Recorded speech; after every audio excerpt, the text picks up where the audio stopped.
இவங்கெல்லாம் வச்சு சட்டம் ஒரு இருட்டறை, நீதியின் மறுபக்கம், நான் சிகப்பு மனிதன் அப்படின்னு சொல்லி நீங்க கோர்ட் ஏறி நிறைய விஷயங்கள் பண்ணி கொடுத்துருக்கீங்க. நியாயம்லாம் வாங்கி கொடுத்தீங்க. முதல் முறையா ஒரு நாய் வச்சு அதுக்காக நியாயம் வாங்கி கொடுக்குறீங்க. இந்த அனுபவம் எப்படி இருக்கு சார்? சொல்லுங்க சார். 72 படத்தில் ஒரு 50 படம் கோர்ட்டில் ஏறி இருக்கேன்.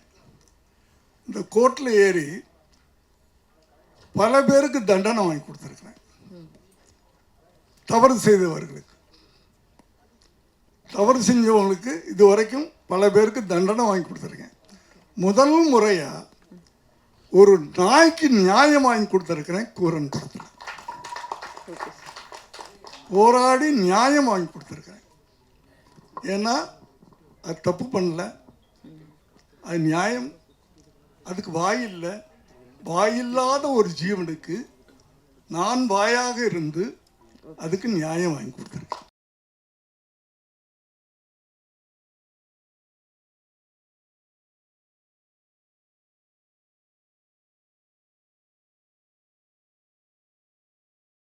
பயங்கர முற்போக்கு சிந்தனையாளரான அண்ணன் கவிதா பாரதி. நிலம் என்பது மனிதர்களுக்கு மட்டுமில்லை, அனைத்து உயிர்களுக்கும் பொதுவானது. இயற்கையோடு மனிதன் இயந்து இருந்த காலத்தில் மலைகளும் காடுகளும் அங்குள்ள மனிதர்களோடு விலங்குகளும் சேர்ந்திருந்த காலத்தில், நண்பர்களே, இந்த விலங்குகளும் மிருகங்களும் எதுவுமே மனிதர்களை தாக்கியதில்லை, பூமிக்கு வந்ததில்லை. இப்போதுதான் யானைகள் அட்டகாசம், புலி ஊருக்குள் புகுந்தது, சிறுத்தையினுடைய அக்கிரமம் என்பது போன்ற கதைகள் எல்லாம் மனிதன் என்றைக்கு விலங்குகளின் வாழ்விடத்தை ஆக்கிரமித்தானோ அன்றிலிருந்துதான் தொடங்கியது. நீதி கேட்பதற்கு வழி இல்லாத மிருகங்கள் இன்றைக்கும் மனிதனால் தூசிக்கப்பட்டு கொண்டே இருக்கின்றன. ஐரோப்பிய பழமொழி உண்டு, சிங்கமும் புலியும் அதனதன் கதையை எழுதுகிற வரைக்கும் வேட்டைக்காரன் எழுதுவதுதான் கதையாக இருக்கும் என்று நாம் கேள்விப்பட்டிருக்கிறோம். அதுபோல ஒரு நாயினுடைய தாய்ப்பாசத்தை இங்கே கதையாக எடுத்திருப்பதற்காக இந்த படத்தினுடைய இயக்குனர், தயாரிப்பாளர், தொழில்நுட்ப கலைஞர்கள் அனைவருக்கும் அனைத்து உலகின் அனைத்து உயிர்கள் சார்பாக நன்றி செலுத்துவது கடமையாகிறது. இந்த படத்தில் நடித்தது ஒரு உண்மையிலேயே அறம் மிகுந்த ஒரு அனுபவம். ஒரு நீதியின் பார்ப்பட்டு நிற்கிற ஒரு செயலில் நாம் ஒரு பங்களிப்பாக இருக்கிறோம் என்கிற ஒரு மகிழ்ச்சியை கொடுத்தது இந்த படத்தில் பணிபுரிந்த தருணம். இந்த படத்தில் 3 இளைஞர்களை பற்றி நான் இங்கே பாராட்டியாக வேண்டும். முதல் இளைஞன் நிதின். அவர் ஓரளவுக்கு தமிழ் தெரிந்திருந்தாலும் கூட ஒரு நல்ல கதையை எடுத்துக்கொண்டு அவர் தமிழ்நாட்டிற்கு வந்திருக்கிறார் என்பது நம் மீதும் நம் ரசனையின் மீதும், ஏற்கனவே சொன்னது போல நீதியின் இயற்கையின் மீது நமக்குள்ள அறத்தின் மீதும் அவர் கொண்டிருக்கிற நம்பிக்கையை காட்டுகிறது. இந்த தமிழ் திரையுலகம் அவரை நன்றி கூறி அரவணைத்து வாழ்த்தி வளர்த்து விட வேண்டும் என்பது இந்த அவையின் சார்பாக நான் முன்மொழிகிற கோரிக்கை. அடுத்தது தம்பி விக்கி பல படங்களில் இணை தயாரிப்பாளராக பணிபுரிந்திருக்கிறார். இலங்கையிலே ஈழத்தமிழ் திரையுலகின் ஒரு வரலாற்றிலே விக்கிக்கு ஒரு குறிப்பிடத்தக்க இடம் உண்டு. ஏறத்தாழ 8 படங்களை அவர் ஈழத்தமிழர்களுக்காக அந்த பிரதேசத்தில் செய்திருக்கிறார். பாரடைஸ், அந்த பிரசன்ன விதாக படம் பார்த்திருப்பீர்கள். அதில் அவர் இணை தயாரிப்பாளராகவும் எக்ஸிக்யூட்டிவ் ப்ரொடியூசராகவும் பணிபுரிந்திருக்கிறார். திரு SAC அவர்களிடம் உதவி இயக்குநராக சேர்ந்து இன்றைக்கு தயாரிப்பாளராக வளர்ந்திருக்கிறார் என்றால் அவருடைய வளர்ச்சி மிகவும் போற்றத்தக்கது. அந்த இளைஞரை நான் வாழ்த்துகிறேன். இந்த வரிசையில் 3வது இளைஞர் உங்களுக்கு புரிந்திருக்கும், நம் அன்பிற்குரிய SAC அவர்கள். இந்த மேடையில் எப்பவுமே ஒரு புகழ்ந்து கொஞ்சம் கூடுதல் வார்த்தைகளாக சொல்வது மேடையினுடைய இயல்பு. ஆனால் விக்கி SAC சாரை பற்றி சொல்லியதில் எந்த வார்த்தையும் கூட, ஒரு வார்த்தை கூட மிக இல்லை. படப்பிடிப்பில் உண்மையிலேயே நான் பார்த்து ஆச்சரியப்பட்டேன். எல்லாருக்கும் முன்னாடி அவர் நிற்பாங்க. அவர் அவருடைய பாத்திரத்தை நடிப்பது மட்டுமல்லாமல் இந்த கதை எப்படி போகுது, ப்ரொடக்ஷன் எப்படி நடக்குது, அங்கேயே நின்றுட்டு இருக்காங்க, அவங்களுக்கு சேர் போடு, இவங்களுக்கு முடிச்ச வண்டி அனுப்பலையான்னு அவருடைய பங்களிப்பையும் தாண்டி அந்த விக்கி மீது உள்ள ஒரு அவருக்கு இருக்கிற அக்கறையும், ஒரு புதிய இயக்குனரை வளர்த்து பார்க்க வேண்டும் என்கிற அன்பும், ஒவ்வொரு கணமும் ஒவ்வொரு நொடியும் படப்பிடிப்பில் அவரிடமிருந்து வெளிப்பட்டு கொண்டே இருந்தது. இப்போ கூட வந்தீங்கன்னா 10 மணி ஆச்சு இன்னும் வரலையான்னு அவங்க கேட்டுக்கிட்டே இருந்தாங்க. இங்கே கீழே உட்காந்தாலும் ஸ்டேஜில் அதை போடுங்க இதை போடுங்க அப்படின்னு அவர் வேறு எதுலேயுமே அவருடைய கவனம் சிதற வாய்ப்பே இல்லாமல் அன்றைக்கு எடுக்க வேண்டிய காட்சிகள் மீதும் இந்த கதை சொல்கிற இந்த கதையினுடைய ஆத்மாவின் மீதும் அவருடைய கவனம் குவிந்திருந்தது. முதல் படத்தை எப்படி ஆரம்பித்தாரோ அதே அர்ப்பணிப்போடு இன்றைக்கும் பணிபுரிந்து கொண்டிருக்கிற எங்களுடைய அன்பிற்குரிய இளைஞர் எஸ்ஏசி அவர்களை இந்த அவையில் நான் வழங்குகிறேன். மற்றும் இந்த படத்தினுடைய ஒளிப்பதிவாளர் மார்ட்டின் அந்த கொடைக்கானலுடைய ஒரு அழகை பாலு மகேந்திராவின் கண்களில் பார்த்திருக்கிறார் என்று நான் கருதுகிறேன். இந்த படத்தினுடைய இசையமைப்பாளர் சித்தார்த், அவர் நடிகரும் கூட. அவரும் நானும் தலைமைச் செயலகம் தொடரில் நடித்திருக்கிறோம். கலை இயக்குனர் வனராஜ், படத்தொகுப்பாளர் மாருதி மற்றும் சக நடிகர்கள் இந்திரஜா உள்ளிட்ட அன்பிற்குரிய சார்ஜ் மரியான் உள்ளிட்ட அனைத்து சக நடிகர்களுக்கும் வணக்கம். இந்த படத்தை மக்களிடம் கொண்டு சேர்க்க வேண்டிய ஒரு உதவியையும் பேருதவியை நீங்கள் அனைவரும் செய்ய வேண்டும் என்ற கோரிக்கையை விடுத்து, ஒரே ஒரு சின்ன கோரிக்கை, எங்களை மாதிரி வளரும் நடிகர்களை ட்ரெய்லரில் போடுங்க, வீட்டில் சோறு போட மாட்டாங்க. நன்றி, வணக்கம். கல்யாணத்துக்கு முன்னாடியும் நான் ஒர்க் பண்ண படம் வந்து கூரன் மட்டும்தான். அண்டு முதல் நன்றி வந்து என்னோடய ஃபேமிலி தான். அம்மா, அப்பா, மாமா, அவங்க 3 பேருக்கும் பெரிய நன்றி. ஏன்னா இவ்வளோ சப்போர்ட்டிவாக நீ போ நாங்கள் பின்னாடி இருக்கோம்னு சொல்லி என்னை ஒவ்வொரு வாட்டியும் ஒரு சப்போர்ட் கொடுத்துட்ருக்கிறது ஃபேமிலி தான். ஃபஸ்ட்டு தேங்க்ஸ் வந்து ஃபேமிலிக்கு. And crew and director S S sir எல்லாருக்குமே பெரிய பெரிய நன்றி. ஏன்னா எஸ்எஸ் சார்கிட்ட வந்து நான் ஒவ்வொரு நாளும் வந்து அவர்கிட்ட கற்றுக்கிட்டே தான் இருந்தேன். விக்கியை நான் சும்மா யதார்த்தமாக சொல்லிட்டாங்க சார் 80+ன்னு, அப்படிலாம் இருக்கவே மாட்டார் செட்டில். நீங்கள் பார்க்கும்போது எங்களை விட பயங்கர ஃபாஸ்ட்டாக அண்ட் எனர்ஜியாக இருக்க முதல் ஆள் வந்து எஸ்எஸ்சி சார் மட்டும்தான். அவர் சொன்ன இன்சிடெண்ட் எல்லாமே உண்மை. ஏன்னா அந்த ஃபீவர் டைமில் சார் கூட நான் பார்த்தேன். ஏன்னா எனக்கு ஃபீவர், எங்கள் எல்லாருக்குமே ஆல்மோஸ்ட் நடுங்குறோம். ஆனால் அவர் வந்து இல்லை பரவாயில்ல போகலாம் அப்படின்னு அவ்வளோ ஒரு போல்டாக ரொம்ப எனர்ஜியாக இருக்கக்கூடிய ஒரு ஆள் வந்து எஸ்எஸ்சி சார் மட்டும்தான். அண்ட் என்ன சொல்கிறது, அவ்வளோ குளிர் கொடைக்கானலில் இருக்கும். பட் ஆனால் ஆக்ஷன் சொன்னால் எங்கேருந்து வந்து அந்த ஒரு 16 வயசு ஒரு இளம் குட்டி பையன் வந்து சார்க்குள்ளே எப்படி வருவாருன்னு தெரியாது. அந்த ஆக்ஷன்ற ஒரு வார்த்தை கேட்டதுக்கப்புறம் அவர் வந்து அவருடைய ஃபுல் மூவே வந்து பயங்கர எனர்ஜியாக இருக்கும். அண்ட் இன்னொரு விஷயம் வந்து நான் சாரோட ஒர்க் பண்ண விஷயத்தில் நான் கற்றுக்கிட்ட விஷயம் என்னென்னா பர்ஃபெக்ஷன் அண்ட் டெடிகேஷன். இது ரெண்டுமே நான் சார்கிட்ட வந்து கற்றுக்கிட்டேன். ஏன் நான் சொல்கிறேன்னா டெடிகேஷன் ஏன் எப்படி அவர்கிட்ட கற்றுக்கிட்டேன்னா, நாங்கள்லாம் வரத்துக்கு முன்னாடி ஃபஸ்ட்டு அவர் நிற்பார். நான் ஒரு 2 நிமிஷம் தான் லேட்டாக போயிருப்பேன். அதுக்கே எனக்கு வந்து அவ்வளோ பயம் இருக்கும். ஐயோ சார் வந்துட்டாரா, நம்ம லேட்டாக வந்துட்டோமேன்ற அந்த பயம் இருக்கும். ஸோ இன்ன வரைக்கும் அந்த டெடிகேஷன் அவ்வளோ அழகாக அவர் வந்து ஃபாலோ பண்ணிட்டு இருக்காரு. அந்த விஷயம் நான் சார்கிட்ட கற்றுக்கிட்டேன். பர்ஃபெக்ஷன் என்னென்னா, ஷூட் முடிஞ்சிருச்சு, சார் ஒரு ஆக்டர், ஷூட் முடிஞ்சதுக்கப்புறம் ஓகேப்பா நான் வந்து என் ரூமுக்கு போகிறேன் அப்படின்னு இல்லாமல், அன்றைக்கி வந்து என்னோடய காஸ்டியூம் வந்து கொஞ்சம் கலரிங் சரியில்லை அப்படின்னால நான் வேறு விஷயமா நானும் மாமாவும் பர்ச்சேஸ் பண்ண போயிருந்தோம் கொடைக்கானல். சரி வீட்டுக்கு சாக்லேட்ஸ் வாங்கலான்னு போனப்போ சார் வந்து ஆப்போசிட் வந்து நான் சொன்னேன், மாமா ஐயோ சார் வராரு என்னன்னு தெரியல அப்படின்னு. சார் என்ன சார் இந்த பக்கம் அப்படின்னு, வா கரெக்டாக நீ வந்துட்டேன், உனக்கு தான் நான் காஸ்டியூம் இன்னைக்கு பர்ச்சேஸ் பண்ண வந்தேன், உன்னோட கலரிங் சரியில்லை இன்னைக்கு கேமராவில் பார்க்கும் போது, ஸோ அதனால் உனக்கு காஸ்டியூம் பர்ச்சேஸ் பண்ணணும் வான்னு சொல்லிட்டு 8:30 மணிக்கு, கொடைக்கானல் எவ்வளோ குளிர் இருக்குன்னு எல்லாருக்குமே தெரியும், ஸோ அந்த 8:30 மணிக்கு எனக்காக ஒரு காஸ்டியூம் பர்ச்சேஸ் பண்ணி நெக்ஸ்ட் டே வந்து நாளைக்கு காலையில் எனக்கு காஸ்டியூம் போட்டு வந்து காமிக்கணும் கேமரா முன்னாடி. நெக்ஸ்ட் டே காமிக்கும் போது இது பர்ஃபெக்டாக இருக்குன்னு அந்த பர்ஃபெக்ஷனை வந்து சார்ட்டை நான் கற்றுக்கிட்டேன். ஸோ இந்த மாதிரி நிறைய விஷயங்கள் வந்து எஸ்எஸ் சார் கூட ஒர்க் பண்ணது ரொம்ப பாக்கியமாக இருக்குது. அதே மாதிரி நான் ரொம்ப பெருமையாக சொல்லுவேன், விஜய் சார் கூடயும் ஒர்க் பண்ணிட்டேன், அவங்க அப்பா எஸ்எஸ் சார் கூடயும் நான் ரொம்ப ஒர்க் பண்ணிட்டேன். எப்படி பிகிலில் பாண்டியம்மான்ற ஒரு கேரக்டர் வந்து ரொம்ப ஆழமாக இன்றைக்கும் வந்து கவிதா பாரத் சார் வந்து எனக்கு பாண்டியம்மா தான் கூப்பிடாரு. அது எனக்கு வந்து அவ்வளோ பெருமையாக இருக்குது. ஸோ அந்த மாதிரி கண்டிப்பாக கூரனும் வந்து ஒரு நல்ல ரெக்கக்னேஷன் எனக்கு கொடுக்கும். அண்ட் நெக்ஸ்ட்டு தேங்க்ஸ் வந்து to our director Nithin bro. நான் அவர் சார்லாம் கூப்பிட மாட்டேன், ப்ரோன்னு தான் சொல்லுவேன். ஸோ அந்த பாண்ட்லேயே தெரிஞ்சிருக்கும் எவ்வளோ கம்ஃபர்டபுளாக என்ன செட்ஸில் வச்சுருந்தாரு. அவர் ரொம்ப கூலஸ்டான டைரக்டர். அவருடைய வே ஆஃப் எக்ஸ்ப்ளனேஷன் ஸ்கிரிப்ட் எல்லாமே வந்து ரொம்ப கூலாக இருக்கும். நிறைய டென்ஷன்ஸ் ஆஸ் அ டைரக்டராக நம்ம எல்லாருக்குமே தெரியும், நிறைய டென்ஷன் ஓடிட்டே இருக்கும். ஆனால் எனக்கு சீன் எக்ஸ்பிளைன் பண்ணும் போதோ இல்லை மற்ற ஆர்டிஸ்ட்டோ இல்லை மற்ற ப்ரொடக்ஷன் டீம் யார்ட்ட பார்க்கும்போது ரொம்ப கூலாக ஓகே போகலான்னு வந்து ரொம்ப கூலாக இருக்கக்கூடிய டைரக்டர் வந்து நிதின் ப்ரோ. அண்ட் அவருடைய thoughts and broad minded of script வந்து ரொம்ப அழகாக இருக்கும். நீங்கள் அந்த படம் பார்க்கும்போது தெரியும். ஸோ டெபியூ மாதிரியே தெரியாது, ரொம்ப அழகாக கொடுத்துருந்தீங்க. Thank you Nitin bro for choosing. Thank you SS sir என்னை செலக்ட் பண்ணதுக்கு. அண்ட் பெரிய பெரிய நன்றி வந்து விக்கி அண்ணா.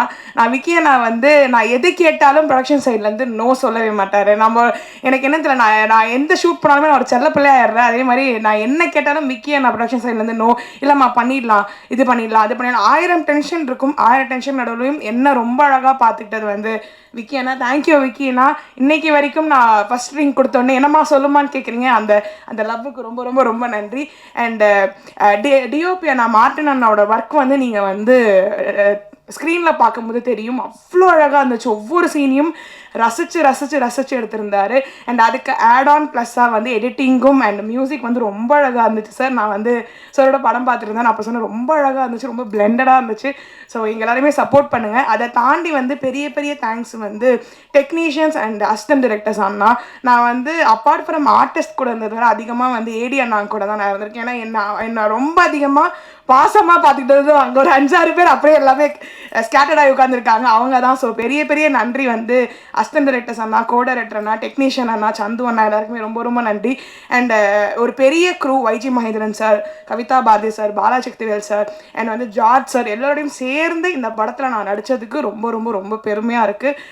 ரொம்ப எனக்கு சந்தோஷமாக இருக்குது. கண்டிப்பாக பத்திரிகை நண்பர்கள் நீங்கள் தான் வந்து இந்த படத்தை வந்து இன்னும் அழகாக கொண்டு போய் சேர்க்கணும். ஏன்னா எவ்வளோ படம் எடுத்தாலும் அது உங்கள் கையில் மட்டும்தான் எப்படி போய் சேருதுன்ற விஷயம் இருக்குது. ஸோ நீங்கள் வந்து கண்டிப்பாக நல்லபடியாக கொண்டு போய் சேர்ப்பீங்கன்ற நம்பிக்கை இருக்குது. பிழைகள் இருந்தாலும் சொன்னீங்கன்னா நாங்கள் வந்து கரெக்ட் பண்ணிப்போம். So thank you so much. After மேரேஜுக்கு அப்புறம் ஒரு அழகான ப்ரெஸ் மீட்டில் அழகான படத்தோடு திரும்ப அவங்க லான்ச் பண்ணுறாங்க. எப்படி விஜய் சாருடைய படம் வந்து மிகப்பெரிய பேர் கொடுத்துச்சோ அது மாதிரி இந்த திரைப்படத்துலேயும் செல்லமாக அவர் வந்து அந்த குண்டம்மான் அப்படின்னு சொல்லி தான் கூப்பிடுவேன்னு சொல்லி அந்த படத்தில் வந்து திரும்பவும் அதை வந்து முத்தாய்ப்பாக அந்த பேரை வச்சுருக்காங்க. ஸோ இந்த படம் மிகப்பெரிய வெற்றி படமாக இருக்கணும். நான் செட்டுக்கெலாம் போயிருக்கேன். அதுக்கு முன்னாடி நம்மளுடைய இயக்குனர் மரியாதைக்குரிய எஸ்சிசி சார் வந்து அவருடைய படமும் நான் நடிச்சிருக்கேன். மானாவாரியாக திட்டும் வாங்கியிருக்கேன், அதை நான் சொல்லலை. ஆனால் எவ்வளோ எனர்ஜெட்டிக்னு இவங்கெல்லாம் பார்த்தாங்க இல்லையா, அதே மாதிரி நான் அந்த படத்தில் பார்த்தா க்ரெயின் ஷாட்டு, ஜேசிபியிலேருந்து கீழே குதிக்கணும், கீழே ஃபுல்லாக மணல், நல்ல மொட்டை வெயில், அவர் வாட்டு உருன்னு ஏறி போகிறாருங்க. ஜேசிபியிலேருந்து எப்போ குதிக்கணும்னு சொல்லுங்கள், குதிச்சுடுறேன், ரெடியாக இருக்கேன் அப்படின்னு. நாங்களாம் நெஞ்சில் அப்படி உசுரை கையில் பிடிச்சிருக்கு, என்னப்பா அவர் வாட்டுக்கு மேலே ஏறி குதிக்கிறேங்க ஷாட்டு சொல்லுங்க அப்படின்னு. அவ்வளோ தூரம் சின்னப்பா அந்த ஹில்ஸில் ஏறுறாரு, உருள்றாரு. இவர் உருள்றதை பார்த்து எனக்கு என்ன பயம்னா, நம்மளே இதே மாதிரி உருளை விடுவாரோ, நம்மளே குதிக்க சொல்லுவாரோ அப்படின்னு நான் பயந்துக்கிட்டு இருக்கேன். அப்புறம் இடையிலலாம் வந்து நான் கொடைக்கானல் போகும்போது சாரை பார்க்கணும், பாப்பா பார்க்கணும், ஷூட்டிங்கை பார்க்கணும் அப்படின்லாம் போகும்போது நான் ஃபேமிலியோடு போகும்போது கிட்டத்தட்ட ஒரு 1 மணி நேரம் அவருடைய ரூமில் கதற சிரிக்க வச்சுட்டு வந்தேன். அது எனக்கு இன்னும் லைஃப்பில் மறக்கவே முடியாது. அப்புறம் வந்து பாப்பா சொன்னாங்க, சார் உங்களை மாதிரி அப்பா பேசுவார் அப்படின்னோடனே, சரி பேசுங்க அப்படின்னாங்க. சார் பேசட்டுமா? என்ன ஆக போகுதோ தலைப்பு செய்தி அப்படின்ற மாதிரி. அப்பாவுடைய வாய்ஸ் எப்படின்னா, அதாவது இந்த படத்தில் வந்து அந்த குண்டம்மாங்கிற ஒரு கதாபாத்திரம் இருக்கு இல்லையா, ரொம்ப பிரமாதமாக நடிச்சிருக்காங்க.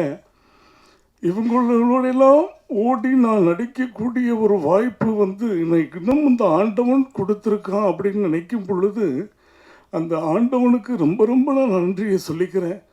இந்த படம் மிகப்பெரிய வெற்றி படமாக இருக்கணும். பொதுவாக மற்ற உயிரினங்களை திருப்பி போட்டால் அந்த கடவுள்ன்ற வார்த்தை வருமா அப்படிங்கிறது தெரியல. ஆனால் டாக்கை மட்டும் நீங்கள் திருப்பி போட்டிங்கன்னா அது காடுன்னு வரும். அவ்வளவு அழகாக நடிச்சிருக்காங்க. அவங்களுக்கு என்னுடைய நன்றியை சொல்லி, இந்த படம் மிகப்பெரிய வெற்றி படமாக கொண்டு போய் சேர்க்க வேண்டியது பத்திரிகை நண்பர்களுக்கு அப்படின்னு சொல்லிக்கிட்டு, இறைவன் மிகப்பெரிய ஒரு இந்த படத்துக்கு சப்போர்ட்டாக இருக்கணும்னு வேண்டிக்கிட்டு விடைபெறுகிறேன். நன்றி, வணக்கம். நன்றி. கூரன் இந்த படத்தில் நான் பண்ணியிருக்கிறேன். எஸ்எஸ்ஆர் ஒரு சமூக சீர்திருத்த கதைகளை வந்து அவர் அதுதான் அவர் நிறைய பண்ணியிருக்காரு. அதே போல் இந்த படமும் வந்து நல்ல அவருடைய மேற்பார்வையில் நிதின் வேம்பட்டி டைரக்ட் பண்ணியிருக்காரு. ரொம்ப நல்லா வந்திருக்குது. ஆமாம், பிப்ரவரி 28 வருது. எல்லோரும் தேட்டரில் பாருங்கள். சந்தோஷம். இதில் இந்த படத்தில் சிறப்பு என்னென்னா வந்து நம்ம எஸ்சி சார், எஸ்சி சாருக்கும் எனக்கும் ஒரு ஒரு எமோஷ்னலாக எனக்கு ஒரு விஷயம் இருக்குது. எப்படின்னா வந்து நான் வந்து முதன்னு ஷார்ட் ஃபிலிம்ஸ்லாம் அப்படியே பெரிய படங்களாக வந்த பீரியடில் வந்து அந்த படங்களுக்கு எல்லாம் வந்து நான் அந்த புதுசாக வந்தாங்க, நிறையா டைரக்டர் வந்தாங்க, அவங்களுக்கு எல்லாம் எழுதினேன் நான். அப்போ வந்து சார் வந்து புதுசாக இருக்கிறவங்கள வந்து எடுத்து ஒர்க் பண்ணுவார் அப்படிங்கிறத கேள்விப்பட்டிருக்கோம். அதை நான் வந்து இயற்கையாகவே உணர்ந்தேன். எப்படின்னா வந்து திடீர்னு ஒரு நாள் வந்து கால் வந்துச்சு, இது மாதிரி எஸ்சி சார் ஆஃபீஸ்லேருந்து அப்படின்னு சொல்லி. நம்ம விக்கி சார் தான் பேசினார், விக்கி நண்பர் தான் பேசினார். இது மாதிரி எஸ்சி சார் கூப்பிட்றாங்க அப்படின்னோடனே, யார் அவரா அப்படின்னு நம்ம டவுட்டாக இருக்கும்ல, அவர் தானே ஒரிஜினல் அவர் தான் கூப்பிட்றாருன்னு ரொம்ப எனக்கு ஆச்சரியமாக இருந்துச்சு. பரவாயில்லையே நம்மளை எப்படி கூப்பிட்றாங்க அப்படின்னு சொல்லிட்டு நான் போய் ஆஃபீஸில் போய் பார்க்குறேன்.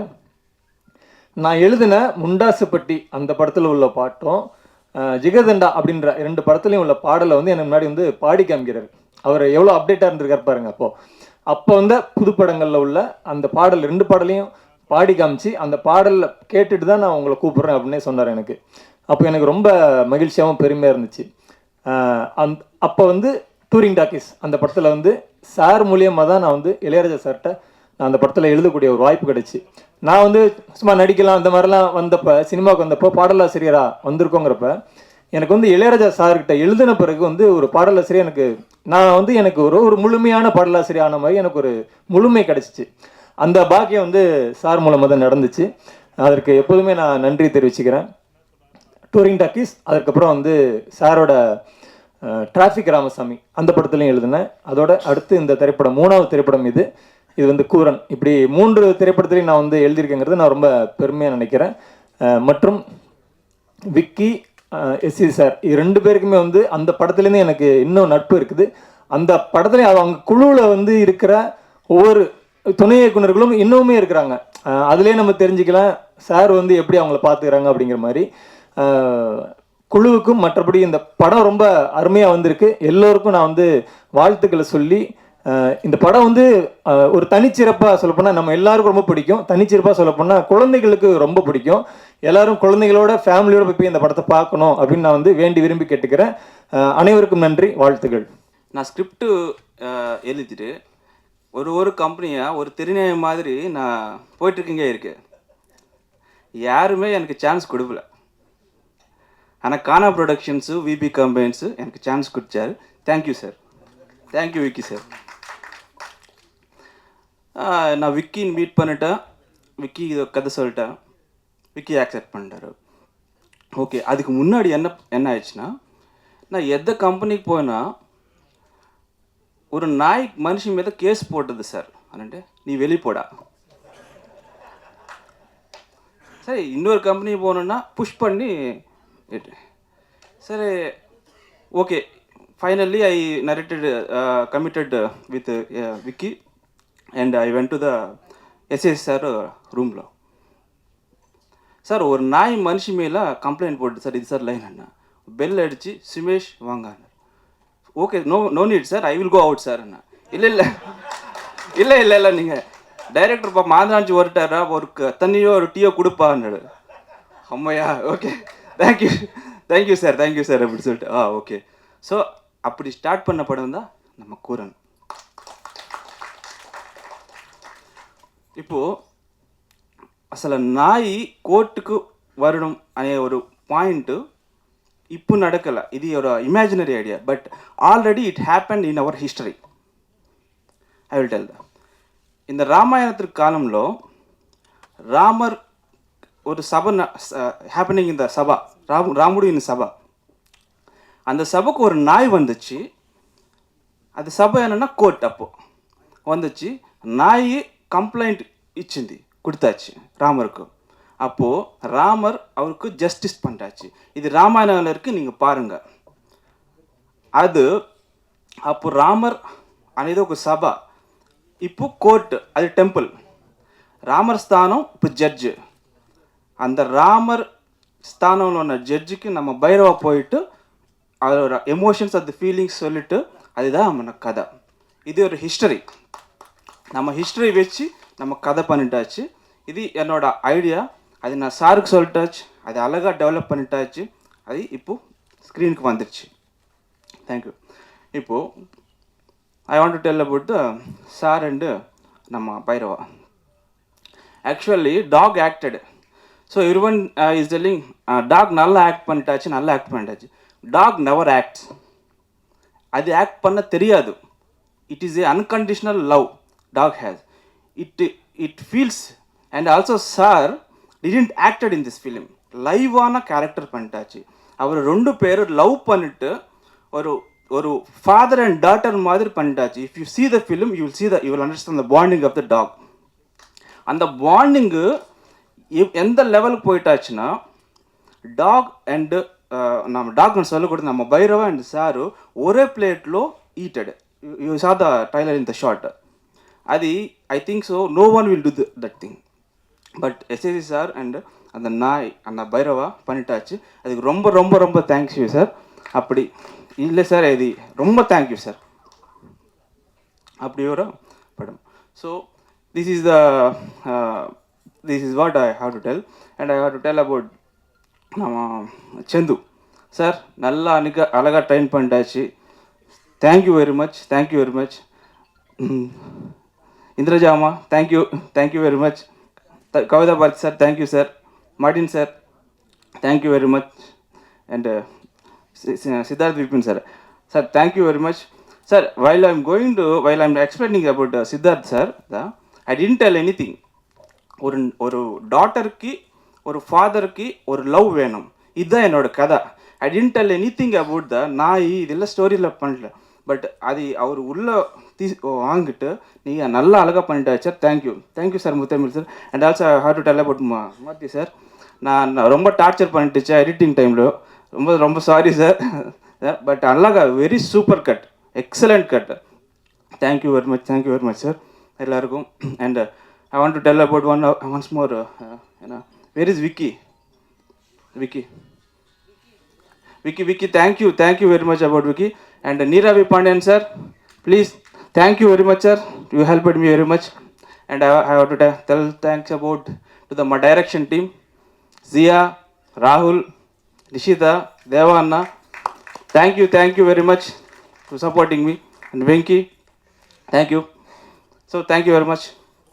டாகை வச்சு வேலை வாங்குறதுன்றது நாங்கள் ட்ரைனிங் பண்ணுறதை தாண்டி அந்த டாக் வேலை செய்யும்போது எல்லாரும் அமைதியாக இருந்து அதுக்கான ரெஸ்பெக்டை கொடுத்தா மட்டும்தான் அந்த வேலையை நாங்கள் 100% செய்ய முடியும். ஸோ நாங்கள் சொல்கிறத 100% கண்ணை மூடி ஏற்றுக்கொள்ளக்கூடிய ஒரு இடத்துல தான் எங்களால் வேலை செய்ய முடியும். பேசிக்காக அனிமல் ட்ரைனர்ன்றதை தாண்டி நான் என்ன அனிமல் லவராக தான் கிளைம் பண்ணிக்கிறேன். ஸோ நன்றி. ஒரு அனிமல் லவருக்கும் ட்ரைனருக்கும் எங்கே பிரச்சனை வரும் அப்படின்னு சொன்னால், என்னால் ஒரு குரங்காட்டி வேலை பண்ண முடியாது. அதை ஹார்ஸாக பிஹேவ் பண்ணுறது எனக்கு வாய்ப்பே இல்லை. ஸோ நான் அதை ஹார்ஸ் இல்லாமல் அன்பாக வேலை வாங்கணும்னு சொன்னால், நான் நினைக்கிறது எல்லாம் அதுக்கிட்ட ரீச் ஆகணும். அதுக்கு இங்கே இருக்கிற எல்லாரும் அமைதியாக இருக்கணும். அதை எங்கள் க்ரூ எப்போதுமே எனக்கு செஞ்சு கொடுத்துருக்காங்க. ஸோ அது ரொம்ப நன்றி. அது இல்லைன்னா அது செஞ்சுருக்க முடியாது. இந்த படம் என்ன ஆடிஷனுக்கு, அதாவது என்ன மீன்ஸ் பாப்பா ஆடிஷன் கூப்பிடும்போது நான் போய் கதை கேட்க போகிறேன். அந்த சாலிகிராமம் அந்த தெருவில் நான் நடிக்கிறதுக்காக வந்தவன், நாய்க்காக வரல. பட் இது தொழிலாக கற்றுக்கிட்டவன். என் அப்பாட்ட இருந்து, எங்கள் அப்பா போலீஸ் டாக்டர் ட்ரைனர், அவர்கிட்ட இருந்து இதை சின்ன வயசில் இருந்து தொழிலாக கற்றுக்கிட்டவனா. எங்கள் அப்பா அன்னைக்கு எனக்கு சொல்லிக் கொடுத்து தான் இன்றைக்கி இந்த இடத்துல என்னை கூட்டி வந்து நிறுத்தியிருக்கு. இதை நான் தொடர்ந்து எடுத்துகிட்டு வந்ததுக்கு காரணம் சுரேஷ் சந்திரா சார். அவங்க இல்லைன்னா நான் டாகை எடுத்துகிட்டு வந்திருக்கவே மாட்டேன். நான் ஆர்டிஸ்ட்டாக மட்டும்தான் காட்டினேன். எனக்கு பின்னால் இப்படி ஒன்று இருக்குன்றதை பார்த்து நீ ஏன் இதை எடுத்துகிட்டு உள்ளே போகக்கூடாதுன்னு என்ன சொன்னாங்க. நான் இல்லை சார் நான் அதுக்கு வரலையே சார், நான் நிறைய பண்ணி முடிச்சிட்டேனே, எனக்கு அது வேண்டாமே. நிறைய இந்த sense not a cinema in civilians நான் சொல்கிறது, நிறைய வீடுகளில் ரொம்ப ரக்கட் டாக்ஸை கிளியர் பண்ணுறதா இருக்கட்டும், நாளை காலையில் இந்த நாயை கொண்டுருவோம் ஏன்னா இத்தனை பேரை கடிச்சிட்டுன்னு சொல்கிற டாகை சரி பண்ணுறதா இருக்கட்டும், இந்த மாதிரி நிறைய டாஸ்க்கான வேலையெல்லாம் செஞ்சு முடிச்சிட்டோம். ஸோ அது வேணாம் சார், இப்போ நான் ட்ரைனராக என்னை கிளைம் பண்ணிக்கல, நான் லவ்வராக இருக்குன்னு நான் ஆசைப்பட்றேன். ட்ரைனர்னு சொன்னால் ஒரு நாய் கூப்பிட்டா திரும்பி வரதில்லை, பட் லவ்வர்னு சொன்னால் அப்பா மாதிரி மேலே வந்து ஏறிக்கிறது, அதுதான் எனக்கு சுகமாக ஃபீல் ஆகுது. ஸோ நான் ட்ரெயின் பண்ண விருப்பப்படலைன்னு சொன்னேன். சார் சொன்னாங்க, இல்லை நீ திங்க் பண்ணு, இந்த இடத்த எடுத்துகிட்டு போ, காலம் உனக்கு ஒரு பதில் கொடுக்கும் அப்படின்னு சொன்னாங்க. அன்னைக்கு அது எனக்கு புரியலை, இன்றைக்கி அது புரியுது. ஸோ இந்த இடத்துல அது என்னை ஏற்றி வச்சிருக்கு. நன்றி, தேங்க்யூ. ஸோ இப்போ இந்த படத்துக்கு ஆடிஷனுக்காக என்னை கூப்பிட்றாங்க. இது ரெகுலராக நடக்கிறது தான். நிறைய படங்களுக்கு நான் பேசுகிறதுக்காக போகிறேன், அங்கே ஒரு அன்கம்ஃபர்டபுள் ஜோன் வரும், இல்லை டேட்ஸ் பிரச்சனை வரும், இல்லை ஏதோ ஒன்று என்னால் செய்ய முடியாதுன்னு தெரியும், அதை நான் சொல்கிறது அவங்களுக்கு புரியாது, இந்த மாதிரி ஒரு பிரச்சனை வரும். இந்த கம்பெனிக்கும் நான் அப்படி தான் வழக்கமாக வரக்கூடிய ஒரு கம்பெனின்னு உள்ளே போனேன். அந்த தெருவில் அந்த வீட்டுக்குள்ளே நம்ம போக மாட்டோமா நான் ஏங்கின காலங்கள்லாம் இருந்திருக்கு. ஆடிஷனுக்கு ஃபோட்டோஸ்லாம் தூக்கிட்டு போன காலங்கள் இருந்தது. அந்த டைமில் அந்த வீட்டு வாசல்லேருந்து இதுதான் அந்த வீடு அப்படின்னு சொல்லி அந்த வீட்டை பார்த்ததுலேயே மன மகிழ்ச்சி அடைஞ்ச நாங்கள் இன்றைக்கி அந்த வீட்டுக்குள்ளே போய் அந்த சார் கூட வேலை செஞ்சது நினச்சே பார்க்க முடியல. மேபி என்னோடய உணர்வை எனக்கு சரியாக வெளிப்படுத்த தெரியலன்னு நினைக்கிறேன். அதுதான் உண்மை, எனக்கு இப்படி தான் வெளிப்படுத்த தெரியுது. ஸோ டாகுக்காக நாங்கள் போகிறோம். சார் அங்கே சென்டரில் இருந்தாங்க, சுற்றி ஒரு டீமே இருந்தாங்க. நான் சாரை மட்டுமே பார்த்துட்டு இருந்தேன். இவங்க தான் எல்லோரும் பேசினாங்க, ஆனால் எனக்கு எல்லாமே சார் பேசுன மாதிரி தான் தோணுச்சு. பார்த்துக்கிட்டே இருக்கேன். இவங்க எல்லாம் ஒன்று சொல்கிறாங்க, இதில் இப்போ யார் டைரக்டர், யார் என்ன பண்ண போகிறா அப்படின்னு எனக்கு புரியல. ஸோ தேங்க்ஸ் சொல்லிவிட்டு அவங்களுக்கு என்ன பிடிச்சிச்சு நம்புகிறேன். நான் வெளியில் வந்துட்டேன். அதுக்கப்புறமா விக்கி சார் எனக்கு ஃபோன் பண்ணுறாங்க, இது எப்படி பண்ணிக்கலாம்னு சொல்கிறாங்க. பண்ணிக்கலாம்னு சொல்கிறோம். ஒரு சின்ன கேப் வருது. அதுக்குள்ளே நான் வேறு ஒரு இடத்துல இருக்கேன். இவங்க ஃபோனை என்னால் அட்டன் பண்ண முடியல. அது கொழுப்புன்னு தான் வச்சுக்கோங்களேன், சாரி மன்னிச்சிருங்க. ஸோ மார்ட்டின் சார் எனக்கு ஃபோன் பண்ணுறாங்க. மார்ட்டின் சாரோட ஒளிப்பதிவில் நான் ஒரு 10 வருஷத்துக்கு முன்னால் வந்துடுவேன்னு நினச்சி நாங்கள் ஆரம்பித்த ஒரு படம், அது நடக்கலை. அதில் ஒரு வில்லன் கேரக்டர் நான் ஒன்று பண்ணேன். சார் அவ்வளோ அழகாக எங்களெல்லாம் எடுத்து கொடுத்தாரு. அப்போ நாங்களாம் சின்ன பசங்க. சார் இருக்கக்கூடிய ஒரே ஒரு தைரியத்தில் மட்டும்தான் அந்த படத்தை நாங்கள் ஸ்டார்ட் பண்ணோம். ஸோ மார்ட்டின் சார்ன்றது என்ன சொல்கிறது, எங்களுக்கு மிகப்பெரிய ஆள், இப்போவும் மார்ட்டின் சாரோட தலைகுதல்லாம் வாய்ப்பே இல்லை. அப்படி ஒரு சார். அந்த சார் எனக்கு ஃபோன் பண்ணுறாங்க. அவங்க ஃபோனை நான் எடுக்கிறேன். என்னப்பா நீ தான் டாக் பண்ணுறியாமேனாரு. சார் எந்த கம்பெனி சொல்கிறீங்கன்றா. சார் கம்பெனி சொல்கிறாங்க. சார் ஆமாம் சார் சொல்லுங்கள் சார்ன்றேன். நான் ஆக்சுவலாக மாட்டிக்கிட்டேன். சார் ஃபோன் பண்ணேன்னா ஃபோன் எடுத்தால் உடனே விக்கி வாங்கிட்டாங்க. இந்த கம்பெனியில் என்னென்னா, முதல்ல நான் போய் கொஞ்ச நாளில் யாரோட பேருமே எனக்கு தெரியாது. நான் ஒருத்தருக்கு ஃபோன் பண்ணுவேன், நான் ஒருத்தரை எக்ஸ்ன்னு நினச்சி ஃபோன் பண்ணால் இன்னொருத்தர் எடுப்பார். யார் ஃபோனாலும் யாரோ எடுப்பாங்க. ஏன்னா இவங்க எல்லாரும் ஒரு குடும்பம். எனக்கு அது தெரியல, நான் மட்டும் தான் வெளியில் இருந்திருக்கேன். அந்த எஸ்எஸ்சி சார் டீமில் இருக்கக்கூடிய எல்லாருமே ஒரு அப்பா ஒரு பசங்க, அப்படி தான் அவங்க இருக்கிறாங்க. ஸோ இந்த வேலையை ஒரு நாள் ஒருத்தரை நான் ஒரு பேர் போட்டு வச்சுருக்கேன். அதெல்லாம் இப்போ நான் சொல்ல முடியாது, நான் என்ன எழுதி வச்சுருந்தேன்லாம் சொல்ல முடியாது. அப்படி ஒரு பேர். அவர் எங்கள் வீட்டுக்கு ஒரு கூண்டை தூக்கிட்டு வராரு. நீங்கள் அப்போ அவர் இல்லை அவர் தாங்க.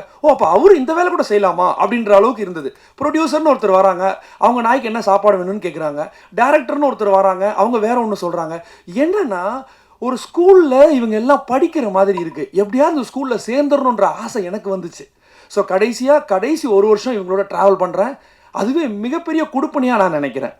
ஸோ என்ன எஸ்எஸ்சி சார் இவங்க எல்லாருமே சொல்லி முடிச்சிட்டாங்க. டெய்லி ஆச்சரியங்கள் தான் அங்கே இருந்தது. ஒரு கேமரா இந்த இடத்துல வச்சா எப்படி இருக்குன்னு சொன்னால் மார்ட்டின் சார் ரொம்ப நல்லா இருக்குன்னு சொல்லுவாங்க. நான் ஒரு தடவை பார்த்துட்றேன்னு சொல்லி ஜிம்மி க்ரெயினில் மேலே ஏறி நின்று பார்ப்பாங்க. எங்களுக்கு இங்கே பயமாக இருக்கும், ஐயோ அப்படின்ற மாதிரி இருக்கும். சாரோட கான்ஃபிடென்ஸ் லெவல்.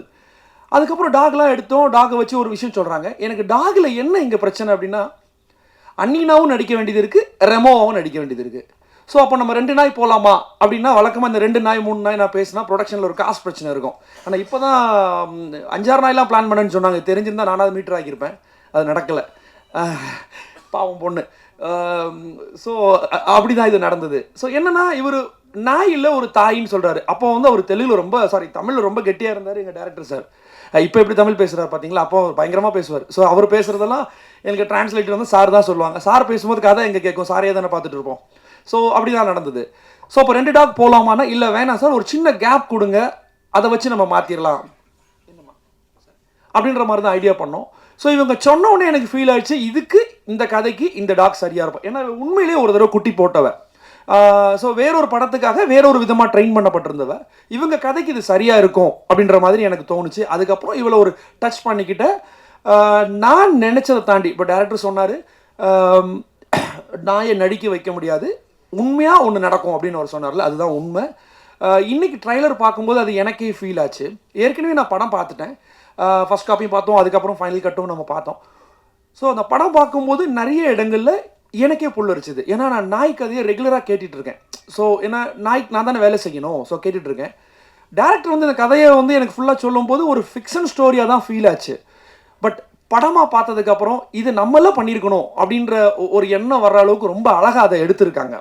ஸோ என்னை பொறுத்தவரையில் என் வேலையை தெளிவாக செய்யணுன்றதை மட்டும்தான் யோசித்து நான் செஞ்சேன். பட் இந்த கதை எங்கே கூட்டு போகுது அதெல்லாம் நான் யோசிக்கலை. ஆனால் படமாக நான் பார்த்ததுக்கப்புறம் அண்ட் மேனகா காந்தி மேம் வந்து பார்த்து அவங்க கண்ணுலேருந்து வந்த டியர்ஸ் இதெல்லாம் பார்க்கும்போது இது அப்போ உண்மைதான் சொல்லியிருக்காங்க இல்லைன்னா அதுக்கப்புறம் தான் நான் ஓப்பனாகவே அந்த படத்தை பார்க்க முடிஞ்சுது என்னால். இது நாங்கள் சொல்லியிருக்க வேண்டிய கதை. இந்த நாய் சார்பாக எப்படி இவர் இந்த ஒரு கதையை எடுத்துகிட்டு வந்தார் அப்படின்னு தெரியல. இப்போ அவர் சொன்னார் இது ராமாயணத்தில் இருக்குது, மனுநீதி சோழன் காலத்தில் இருக்குது, இதெல்லாம் சொல்லியிருக்காங்க. அப்போ அதெல்லாம் சொல்லும்போது இதை எப்படி நான் ஃபிக்ஷன் கிளைம் பண்ணிக்கிறதுன்னு தெரியல. ஸோ ரொம்ப அழகாக வந்திருக்கு. டாகுக்கு இவங்க கொடுத்த இடம். இதில் எனக்கு பெரிய ஹாப்பி என்ன அப்படின்னா ஒவ்வொரு ஷாட் முடிஞ்ச உடனே நான் மார்ட்டின் சாரை பார்ப்பேன், கலக்கிட்டடா அப்படின்னு சொல்லுவார். ஸோ அந்த மார்ட்டின் சாரோட கை இப்படி வரணுன்றதுக்காக நான் வெயிட் பண்ணுவேன். ஏன்னா நான் ஒரு வேலை செய்கிறேன், அவங்க நினச்ச ஷாட் வந்ததா இல்லை ஒருவேளை மார்க்கிங்கில் டாக் வரலையா இதெல்லாம் நான் பார்த்து எனக்கு ஒரு பயம் இருக்கும். சாரை பார்க்கும்போதெல்லாம் சூப்பர் சூப்பர் சூப்பர்னு எவ்ரிடே சொல்லுவாங்க. அது ரொம்ப சந்தோஷமாக இருக்கும். அண்டு எஸ்எஸ்சி சார், இப்போ எஸ்எஸ்சி சார் கூட டாக் கமிட் பண்ணியாச்சு, டாகை வச்சு நம்ம பண்ணுறோம். ரொம்ப அழகாக வந்துட்டு இருக்கு. முதல் நாள் ஷாட் வைக்கும்போது அவங்க சொன்ன ஷாட்டை நம்ம எடுக்காமல் சார் இது இப்படி எடுத்துக்கலாமான்னு நான் ஒன்று கேட்குறேன். அவர் ஓகே போயிடலான்னாரு. அந்த ஷாட் அது ஓகே ஷாட் ஆயிடுச்சு. ரொம்ப ஹாப்பி. ஸோ 2வது ஷாட் 3வது ஷாட். ஸோ சாரை பொறுத்தவரை என்னென்னா ஒருத்தர் இந்த வேலையை செஞ்சிருவார் அப்படின்ற நம்பிக்கை வந்துட்டுனா அவங்கள எவ்வளோ ரெஸ்பெக்ட் கொடுத்து அவங்கக்கிட்ட இருந்த அந்த வேலையை எவ்வளோ அழகாக வாங்கணும் அப்படின்றத எல்லாருக்கும் சொல்லி கொடுத்துட்டே இருப்பாங்க.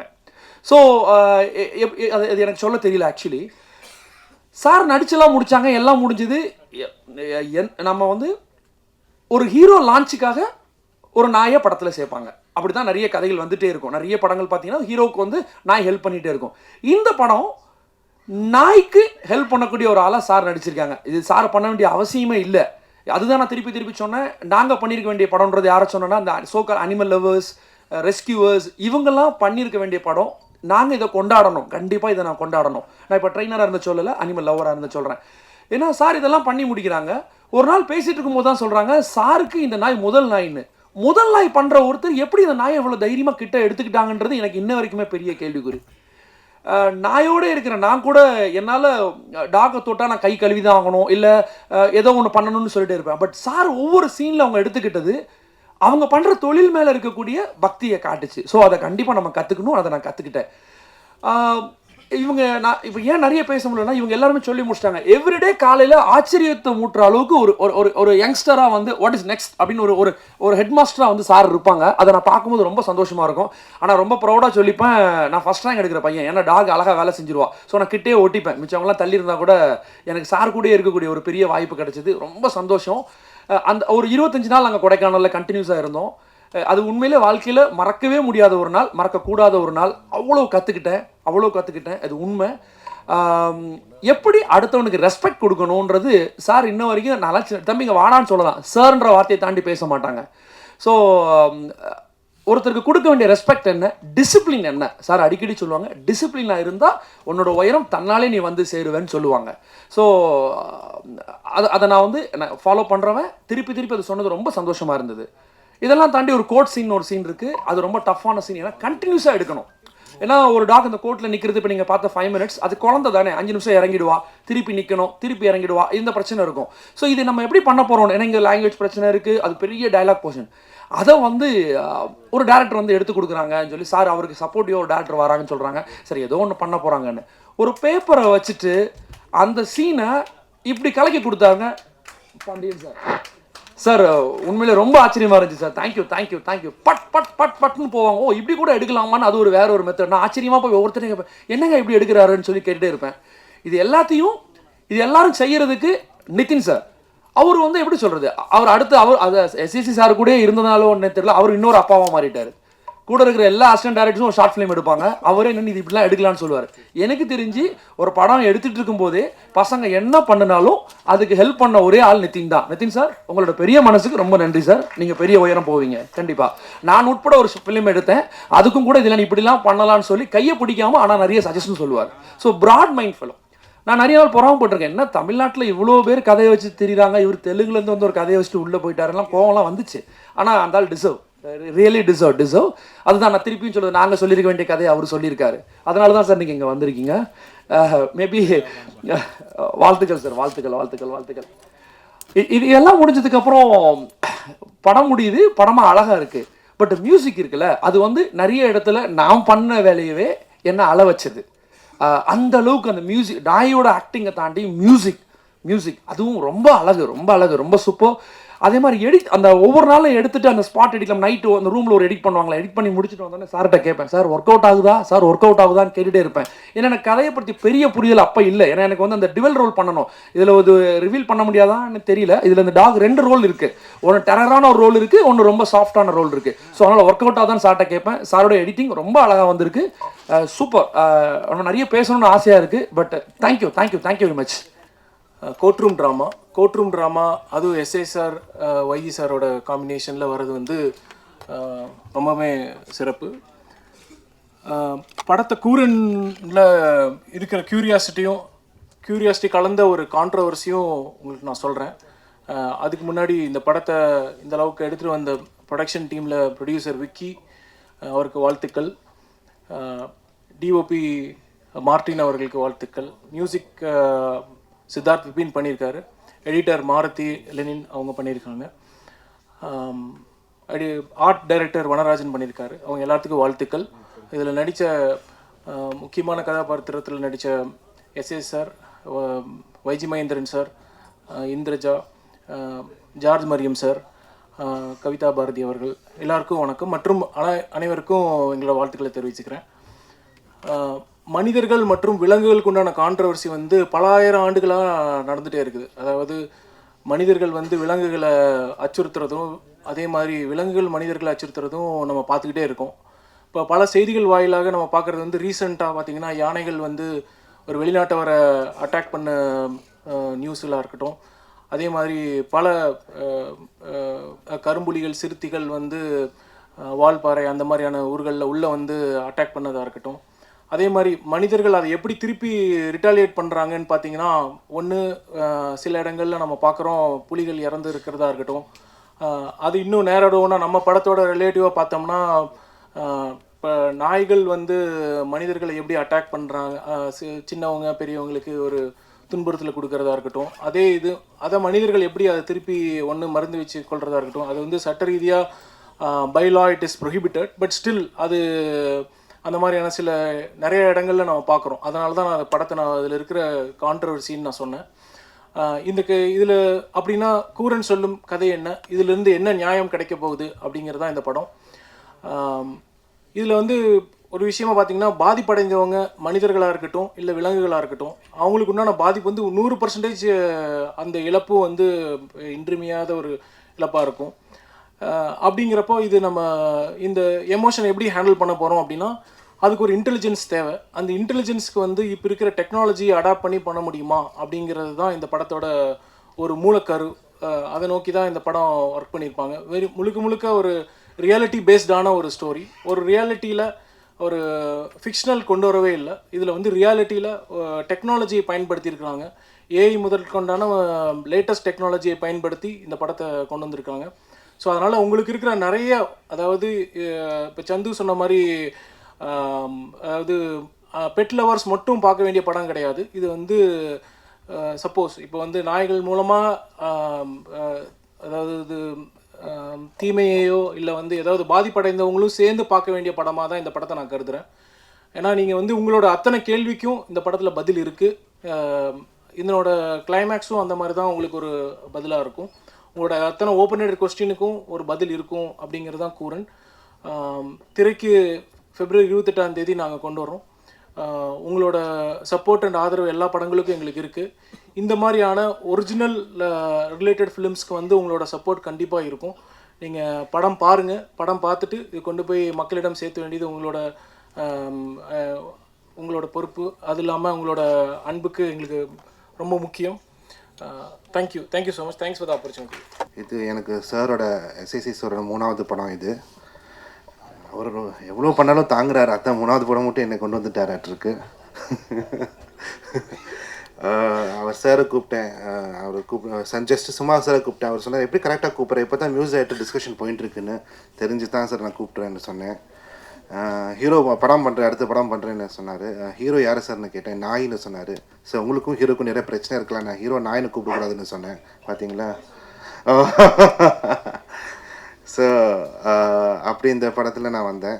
ஸோ இந்த படம் இந்த டாக் ட்ரான்ஸ்லேஷன் கிளாஸில் நானும் டைரக்டரும் கிளாஸ்மேட்ஸாக இருந்தோம். ஆக்சுவலி ரொம்ப இன்ட்ரெஸ்டிங்கான ஒரு படம். அது நிதின் சொன்ன மாதிரி it was emotion between mother and a child, ஒரு ஃபாதர் அண்ட் அ சைல்டு. அந்த இமோஷனில் ஃபஸ்ட் இமோஷன் படம் நான் பண்ணியிருக்கேன். ஸோ இந்த சாங்ஸ் ரொம்ப பியூட்டிஃபுல்லாக it's come out. Thank you Muthamizh, என் ரொம்ப ஓல்டு ஃப்ரெண்ட். அவர் பார்க்க யங்காக இருப்பார். நம்மளும் ஸ்ரீகாந்த் ஹரிஹரன் அண்ட் மீனாட்சி இளையராஜா பாடியிருக்காங்க. ரொம்ப இன்ட்ரெஸ்டிங்காக வந்திருக்கு இந்த படம். Background score also every scene ரொம்ப என்ஜாய் பண்ணேன். எனக்கு ஆஸ்கர் கிராமி கிடைக்குமான்னு தெரியாது, ஆனால் கூரன் படம் பண்ணியிருக்கேன்னு ரொம்ப ஹாப்பியாக இருப்பேன் நான்.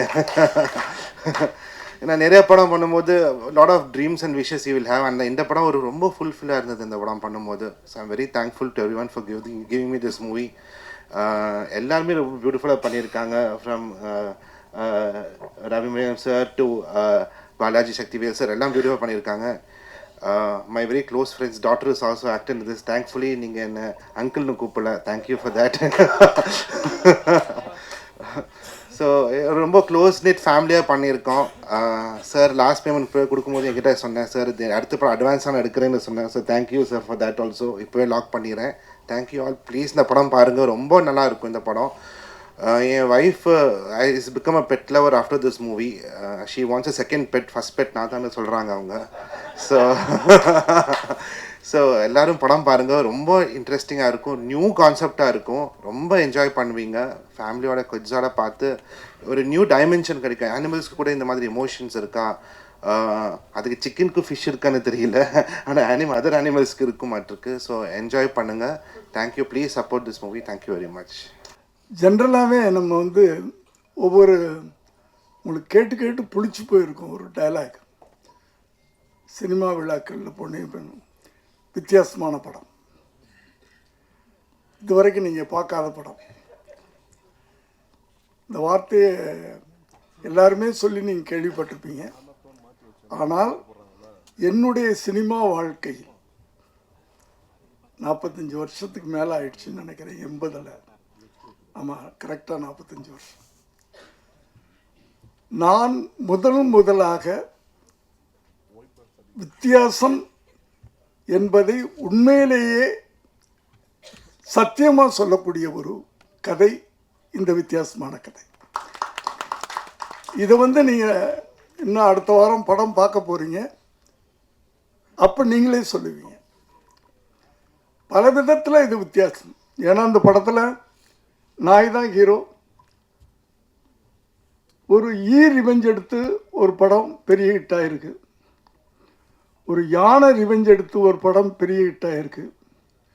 ஒரு பாம்பு ரிவெஞ்ச் எடுத்து நாய்க்குன்னா தமிழில் என்ன நீயா பெரிய ஹிட் ஆகிருக்கு. இதில் ஒரு நாய் ரிவெஞ்ச் எடுக்குது மனுஷன் மேலே. தன்னுடைய போராட்டத்துக்கு கோர்ட்டு படி வரைக்கும் ஏறுது. இதுதான் இது ஒரு வித்தியாசம். ரெண்டாவது, இந்த படத்தில் ஹீரோ கிடையாது, ஹீரோயின் கிடையாது, டுயட் கிடையாது, டான்ஸ் கிடையாது. இது ஒரு வித்தியாசம். உண்மையிலே வித்தியாசமான படம். அதுக்காக சொல்கிறேன். சும்மா நாங்கள் வித்தியாசமான படம் அப்படின்னு சொல்லலை. ஒரு ஹீரோ கிடையாது, ஹீரோயின் கிடையாது, ஒரு டுயட் கிடையாது, ஒரு டான்ஸ் கிடையாது. அடுத்ததில் நடித்தவங்க பூரா பார்த்தீங்கன்னா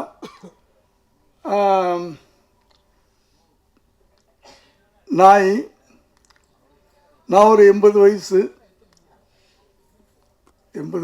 குறைச்சி சொல்கிறேன், பரவாயில்ல.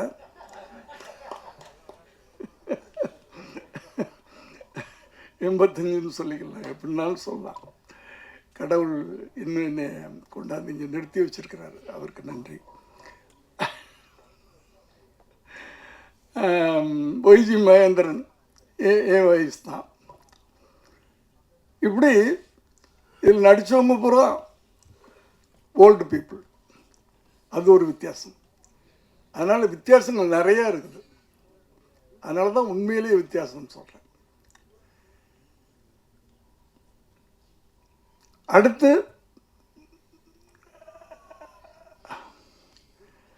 என்னை பற்றி எல்லாரும் பேசுனாங்க. அது வந்து எனக்கு கடவுள் கொடுத்த ஒரு கிஃப்ட். ஓடிக்கிட்டே இருக்கிறேன், அதனால் ஏதோ ஆக்டிவாக இருக்கேன், அவ்வளோதான்.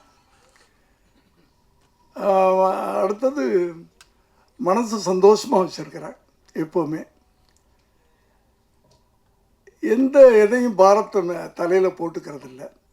கடைசி வரைக்கும் உழைச்சிக்கிட்டே இருக்கணும். அதுக்கு என் கூட இருக்கிறவங்களாம் எனக்கு ஹெல்ப் பண்ணிக்கிட்டு இருக்கிறாங்க. நான் ஆஃபீஸுக்குள்ளே நுழையும் போது எல்லோரும் இருக்கணும்னு ஆசைப்படுவேன். ஒன்றுமே வேலை இல்லைனாலும் அவங்களோட பேசிகிட்டு இருப்பேன், ஏதோ ஒன்று பண்ணிக்கிட்டு இருப்பேன். ஏன்னா வீட்டில் உட்காரக்கூடாதுன்னு நினைப்பேன். நான் உட்கார்ந்தா படுக்கணும்னு தோணும், படுத்தா எந்திரிக்க முடியாது. அப்புறம் அவ்வளோதான், ஈஸியாக அந்த வாழ்க்கையெல்லாம் வேணாம் அப்படின்னா அந்த காலையில் 9 மணிக்கு ஆஃபீஸ்க்கு வந்துடுறது. அப்படி அடுத்து ஒரு பெரிய வித்தியாசம் இந்த இன்னைக்கு ஃபங்க்ஷனில், எங்களுடைய படத்தில் சம்பந்தப்பட்டவங்க மட்டும்தான் மேடையில் இருக்கிறோம்.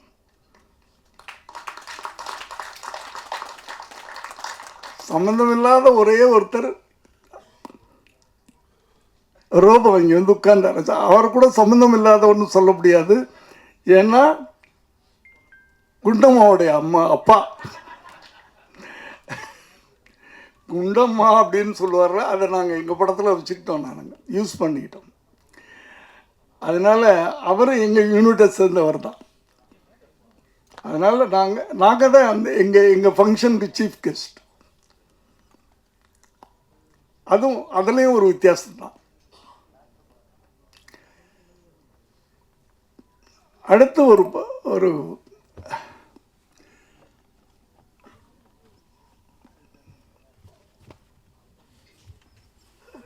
ஒரு என்ன சொல்கிறதுன்னு எனக்கு, என்ன எல்லோரும் எல்லாம் பேசிட்டாங்க, எனக்கு என்ன பேசுகிறதுன்னு தெரியல.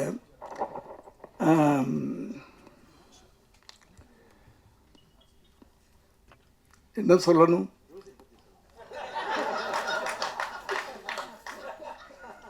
அதாவது ஜனவரி மாதம் குளிரில் நாங்கள் போனோம். அது அந்த அந்த அந்த எக்ஸ்பீரியன்ஸே ஒரு பெரிய எக்ஸ்பீரியன்ஸ். அது கொடைக்கானலில் நடுங்கிக்கிட்டே ஷூட்டிங் பண்ணோம். ஆனால் அந்த ஷூட்டிங் ஆரம்பித்த உடனே அந்த நடுக்கமெல்லாம் போயிடும். அவங்க சொன்ன மாதிரி ஜுரங்கிறலாம் அது வந்து எனக்கு ஜுரம் வந்தே இத்தனை வருஷத்தில் ஜுரம்னு வந்ததே கிடையாது. அங்கே ஏதோ வந்துருச்சு 102 டிகிரின்ட்டாங்க. ஆனால் எனக்கு தெரியும், நான் ஷூட்டிங் ஸ்பாட்டுக்கு போனால் ஜுரம் போய்டும்னு எனக்கு தெரியும். அந்த ஒரு நம்பிக்கை எனக்கு. ஒர்க்குக்கு போனேன்னா ஜுரம் போயிடும், அந்த தைரியத்தில் தான் அன்றைக்கி போனேன். சொன்ன மாதிரியே போனோடனே அன்னைக்குன்னு பார்த்து தண்ணியிலலாம் இறக்கி குளிக்க வச்சுட்டாங்க, ஃபால்ஸ்லாம். ஸோ ஜுரம் போயிடுச்சு. அதான் ஜுரம்ன்றது நம்ம நினைக்கிறது தானே, வியாதின்றது நம்ம நினைக்கிறது தானே. எனக்கு தலைவலிக்குதுன்னா தலைவலிக்குது, தலைவலி இல்லைன்னா தலைவலி இல்லை. அப்படி வாழ்க்கையை வந்து நம்ம அவ்வளோ ஈஸியாக எடுத்துக்கிட்டோம்னா கடைசி வரைக்கும் நல்லா இருக்கலாம். அடுத்தது ஒரு படம் பண்ணுறோன்னா படத்தில் ஏதாவது நல்ல மெசேஜ் சொல்லணும்னு என்னுடைய முதல் படத்துலேருந்து ஆரம்பித்து இன்றைக்கு வரைக்கும் சொல்லிக்கிட்டு இருக்கேன். இந்த கதையை நான் கேட்டு அந்த ஒரு வார்த்தையை கேட்ட உடனே அந்த ஒரு கண்டென்ட் தான் சொன்னார், கதையாக சொல்லலை, கண்டென்ட். ஒரு டாக் கோர்ட்டுக்கு போகுது, எனக்கு புதுசாக இருந்துச்சு. நான் 70 படத்தில் 50 படம் மனுஷன் கோர்ட்டுக்கு போய் தான் எடுத்திருக்கிறேன். நாயோ பூனையோ கோர்ட்டுக்கு போய் எடுக்கலை. அது எனக்கு புதுசாக பட்டுச்சு. எதுக்கு போகுது, என்ன விஷயம், அதில் தான் எமோஷன். ஒரு ஒரு ஒரு நல்ல படம் அது. பார்க்குறவங்களுக்கும் அதில் ஒரு எமோஷன் கிடைக்கும், கனெக்ட் ஆகும். ஏன்னா இந்த படத்தை பார்த்தவங்க கொஞ்சம் பேர் தான். அமீர் சார் பார்த்துருக்காரு, பார்த்திபன் சார் பார்த்துருக்காரு, விஜய் ஆண்டனி பார்த்துருக்காரு, இப்படி கொஞ்சம் பேர் தான் பார்த்துருக்காங்க. டெல்லியிலேருந்து வந்த மேனகா காந்தி பார்த்துருக்காங்க. அத்தனை பேரும் படம் முடிஞ்சு சீட்டை விட்டு எந்திரிக்கல, அழுதுட்டு உட்காந்துருந்தாங்க. நம்ம போய் என்ன அப்படின்னு கேட்ட பிறகு தான் எந்திரிச்சாங்க. அந்த ஒரு எமோஷனை அந்த கனெக்ட் பண்ணோம். நாங்கள் படம் பார்க்குறவங்களோட அந்த இந்த லைஃப்பை நாங்கள் கனெக்ட் பண்ணிட்டோம். அதிலே நாங்கள் வெற்றி அடைஞ்சோம். அப்படி படம்ன்றது அப்படி தான் இருக்கணும், நல்ல விஷயங்களை சொல்லணும். ஒரு ஒரு ஒரு டைரக்டரோ இப்போலாம் வந்து டைரக்டர் வேறு ரைட்டர் வேறேன்னு கிடையாது. ஒரு 20 வருஷத்துக்கு முன்னாடி ஸ்ரீதர் கோபாலகிருஷ்ணன்லாம், கேஎஸ் கோபாலகிருஷ்ணன்லாம் வர்றதுக்கு முன்னாடி கதாசிரியர்னு ஒருத்தர் இருப்பார். அவர் கதை சொல்லுவார். உடனே வந்து ஜெமினி, ஏவிஎம் அவங்கள போகிறவங்க கதை இலாக்கான வச்சுருப்பாங்க. அந்த கதையில் உட்காந்து அவங்க டிஸ்கஸ் பண்ணுவாங்க. டைலாக் ரைட்டர்னு ஒருத்தர் தனியாக இருப்பார், டைரக்டர்னு ஒருத்தர் இருப்பார். இது ஒரு பீரியட். நான் வந்து அசிஸ்டன்ட் டைரக்டராக வந்த காலங்கள் அது 70 வரைக்கும் அப்படி இருந்துச்சு. இந்த ஸ்ரீதர் கோபாலகிருஷ்ணன் அவங்களாம் வரும்போது ரைட்டர் டைரக்டர் ஆகிட்டாங்க. ஸோ நான் எதுக்கு சொல்ல வந்தேன்னா, ஒரு ஒரு ஒரு ரைட்டர் எழுத்தாளன் அப்படின்னு சொன்னாவே அந்த அந்த எழுத்தாளனுக்கு ஒரு பொறுப்புணர்வு வேணும். ஏன்னா அந்த எழுத்தாளன் தான் வந்து ஒரு கதாநாயகனுடைய கேரக்டரை படைக்கிறான். அவனும் ஒரு படைப்பாளி. அந்த அந்த ஏன்னா இங்கெல்லாம் வந்து வெறும் நடிகர்கள் மாத்திரம் நம்ம கொண்டாடுறது கிடையாது, டைரக்டர்ஸையும் கொண்டாடுறோம். ஒரு ஹீரோ லெவலுக்கு டைரக்டர்ஸையும் கொண்டாடுறோம். ஸோ அவங்களுக்கு ஒரு பொறுப்புணர்வு வேணும். ஒரு நல்ல படம் கொடுக்கணும். அந்த படத்தை பார்த்தா 4 பேர் அதை ஒரு ஐக்கானை எடுத்துக்கிறோம். ஒரு மனுஷனை பார்த்து நம்ம ஐக்கான் சொல்கிறத விட ஒரு படமும் ஒரு ஐக்கான் தான், ஒரு படிப்பினை தான். அந்த காலத்து படங்கள்லாம் அப்படி தான் இருந்துச்சு.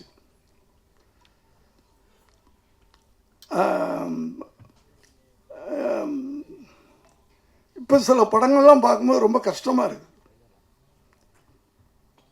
ரொம்ப கஷ்டமாக இருக்குது. தனியாக சொல்லணும். ஏன்னா ஒரு ஒரு ஒரு எழுத்தாளன் படம் பார்க்குறவனுக்கு ஒரு ஐக்கானாக இருக்கணும், ஒரு முன்னோடியாக இருக்கணும். அவன் படைக்கின்ற படைப்புகள், கதாபாத்திரங்கள் அப்படி இருக்கணும். இவனை மாதிரி நம்ம வாழணும் அப்படின்னு இருக்கணும். கத்தி எடுத்த தலை வெட்டு, கையை வெட்டு, இப்படியே விட்டு அப்படின்னு சொல்லிட்டு படம் பார்த்துட்டு வெளியே போனவன்னா அவனும் கத்தி எடுத்துட்டு கையை விட்டு காலை விட்டுக்கிட்டு இருந்தா இந்த இளைய சமுதாயம் என்ன ஆகிறது? அந்த பொறுப்புணர்வு, சினிமான்றது சாதாரண விஷயம் இல்லை. இப்போ இந்த படம் வந்து ஒரு கத்தி இல்லை, ரத்தம் இல்லை, துப்பாக்கி சத்தம் இல்லை. ஆனால் ஒரு ஒரு பவர்ஃபுல்லான விஷயம் இருக்கு, பவர்ஃபுல்லான விஷயம் இருக்கு. ஆனால் அந்த பவர்ஃபுல்லான விஷயத்தை நாங்கள் சீரியஸாக சொல்லலை. அதுதான் இதனுடைய வெற்றிக்கு அது ஒரு காரணமாக இருக்கும். ரொம்ப சீரியஸான விஷயத்த ரொம்ப சீரியஸாக சொன்னாலும் கஷ்டப்பட்டுருவீங்க. ரொம்ப யதார்த்தமாக அழகாக அப்படியே சிரிக்க வச்சுக்கிட்டே அப்படியே கொண்டு போகிறது, நல்ல விஷயங்களை சொல்லணும். ஒவ்வொரு படமும் ஒரு பாடமாக இருக்கணுன்றது தான். ஆனால் இப்போ வர நல்ல படங்கள் பண்ணுறாங்க, அவங்களை நான் யாரையும் தப்புன்னு சொல்ல வரல. ஆனால் அவர்கள் அந்த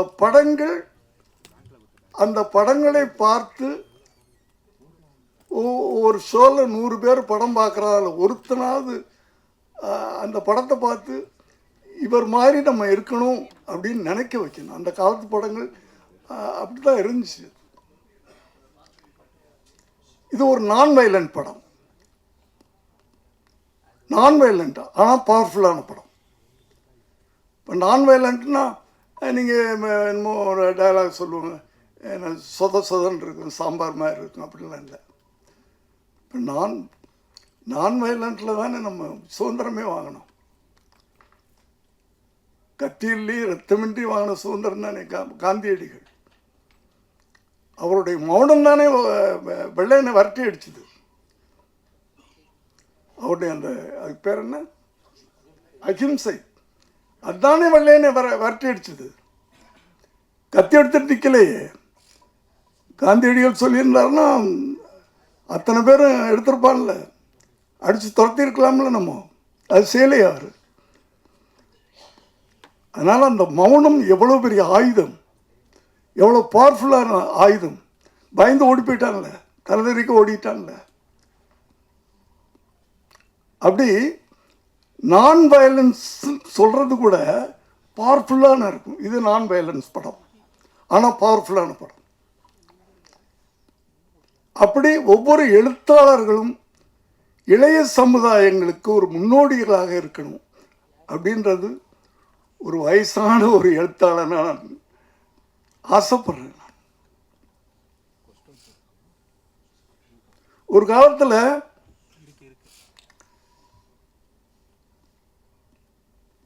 வில்லன்னா இப்படி தான் இருப்பான்.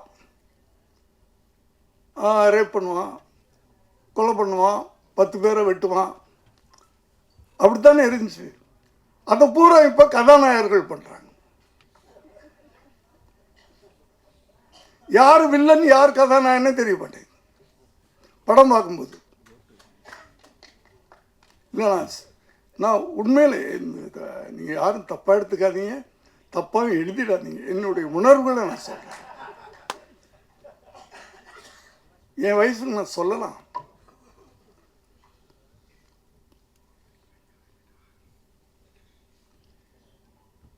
யாரு, ஏன்னா படம் பார்க்குற யூத் அவங்களை எப்படி நம்ம கொண்டு போகணும்?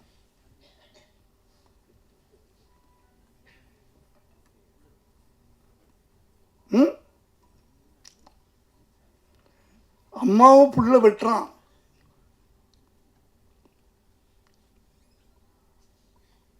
மாமியார் மருமகளும் சேர்ந்துக்கிட்டு என்ன பிள்ளைய கொள்றாங்க, அப்பாவை கொள்றாங்க. இப்படியெல்லாம் நடந்துக்கிட்டு இருக்கிற ஒரு சமுதாயத்தை நம்ம கரெக்ட் பண்ணணும்னா சினிமா ஒரு ஒரு அறிஞர்டா சொல்லுவார், சினிமா மாதிரி ஒரு பயங்கரமான ஆயுதம் வேற எதுவும் இல்லை. அந்த ஆயுதத்தை கரெக்டாக நம்ம யூஸ் பண்ணோம்னா இந்த இளைய சமுதாயத்தை திருத்த முடியும்.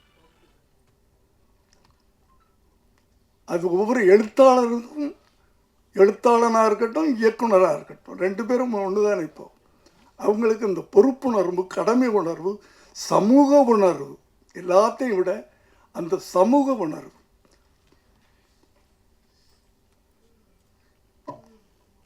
அப்படியாப்பட்ட ஒரு நல்ல படத்தை எடுத்திருக்கிறோம். நான் ரொம்ப அனுபவித்து கடந்த 10 வருஷமாக நான் ஒரு நடிகனாகி இந்த 10 வருஷத்தில் 3-4 படம் நடிச்சிட்டேன். ஆனால் ஒரு திருப்திகரமாக எனக்கு அமைஞ்ச படம் இந்த படம். ரொம்ப அனுபவித்து நான் பண்ணியிருக்கேன். எல்லாரும் ஹெல்ப் பண்ணியிருக்காங்க, நான் தனித்தனியாக சொல்ல விரும்பலை.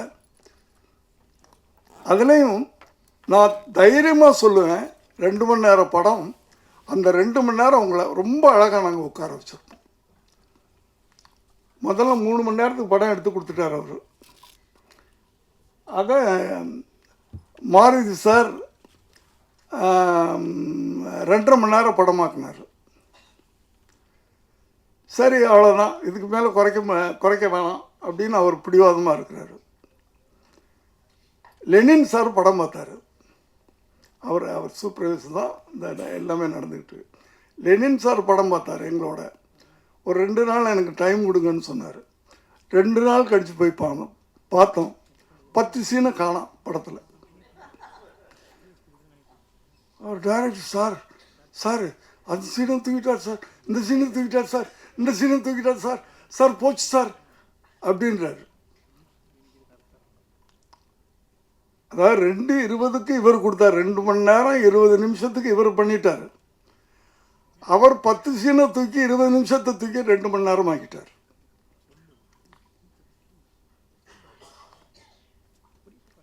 அவ்வளவு ஷார்ப்பா இன்னைக்கு அப்படி இருக்குது படம். லெனின் சாருக்கு நன்றி. 3 மணி நேரத்தை 2.5 மணி நேரமாக்குனீங்க, 2.5 மணி நேரத்தை 2 மணி நேரமாக்குனார். அப்படி எல்லாருமே வந்து பண்ணியிருக்கிறாங்க. டிஓபியை சொல்லணும், நான் எங்கள் குண்டம்மாவை சொல்லணும். குண்டம்மா தப்பாக எடுத்துக்க, ஸ்டேஜில் செல்லம்மா நான் சொல்கிறேன். ரொம்ப எல்லாருமே ஒரு குடும்பம், எல்லாருமே பேசுனதே. இங்கே டைரக்டர் யார், ப்ரொடியூசர் யார்,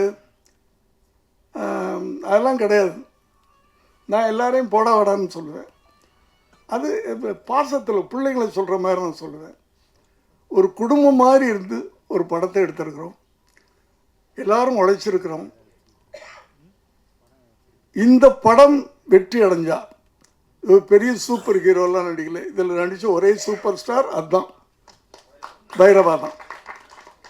நாங்கள்லாம் துணை நடிகர்கள், உதிரி பூக்கள். நாங்கள்லாம் ஒரு ஃபுல் மாலை எதுன்னா அதுதான் போடணும். இந்த உதிரி பூக்களையெல்லாம் சேர்ந்து பண்ணியிருக்காங்க.